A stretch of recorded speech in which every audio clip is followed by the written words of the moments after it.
بسم اللہ الرحمن الرحیم۔ عزیزان گرامی، فاتحہ کبیرہ۔ فاتحہ کبیرہ کی فضیلت یہ ہے کہ یہ فاتحہ کبیرہ ہمارے مرحومین کے لیے ایک خاص تحفہ ہوتی ہے۔ ہمیں اس کے ثواب کا علم نہیں ہے۔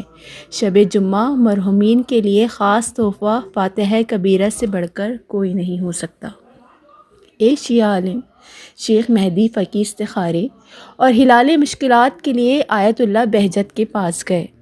آیت اللہ بہجت نے فرمایا کہ فاتحہ کبیرہ کیوں نہیں پڑھتے؟ شیخ مہدی پوچھتے ہیں کہ فاتحہ کبیرہ کیا ہے؟ آیت اللہ بہجت فرماتے ہیں سورہ الحمد 1 مرتبہ، چہار کول ہر ایک مرتبہ، سورہ قدر 7 مرتبہ اور آیت الکرسی 3 مرتبہ۔ اس کے بعد آپ فرماتے ہیں، آیت اللہ کہتے ہیں کہ جب بھی اپنے کسی مرحوم کے لیے اس طرح فاتحہ پڑھ لے، اس کی نہ صرف اپنی مشکلات حل ہو جائیں گی بلکہ اس مرحوم کے لیے بھی یہ ایک قیمتی خزانہ ہو۔ اللہ تعالی ہماری اور ہمارے تمام مرحومین کی مغفرت فرمائے اور ہمیں صراط مستقیم پر چلنے کی توفیق عطا فرمائے۔ اللہم صلی علی محمد و آل محمد۔ اللہم اغفر لی والمؤمنین والمؤمنات والمسلمین والمسلمات۔